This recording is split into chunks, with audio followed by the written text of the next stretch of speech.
ទន្ទឹមនឹងស្ពានរបស់យើងគឺយើងមិនត្រឹមតែគិតតែរឿងការតភ្ជាប់ទេបាទប៉ុន្តែយើងត្រូវគិតពីសោភ័ណភាពបាទសោភ័ណភាពគឺផ្ដោតទី1គឺភ្លើងហ្នឹងឯងបាទបើស្ពានយើងធ្វើទៅងឹតឈឹងចឹងយកឡើងអត់មានសោភ័ណភាពទេដូច្នេះនៅក្នុងបាទការសាងសង់នេះខ្ញុំបាទសូមសំណូមពរឲ្យជួយគិតគូរបាទទៅដល់ការដាក់ភ្លើង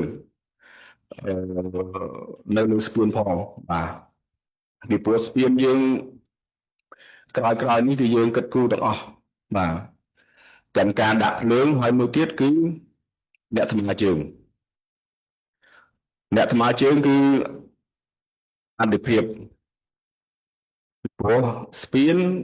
យើងមានផ្លូវថ្មើរជើងដូច្នេះបើអ្នកថ្មើរជើង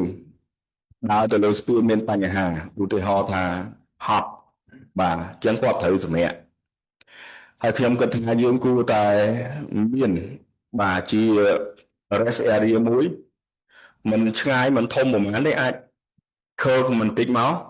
អញ្ចឹងជាពលរដ្ឋពេលខ្លះពេលដែលគាត់បាទធ្វើដំណើរតាមនឹងទៅពេលណាគាត់ហត់គាត់អាចឈរបាទឈរសម្រាកឬមួយថតរូបថតអីទៅហើយស្ពានរបស់យើងទាំងស្ពាន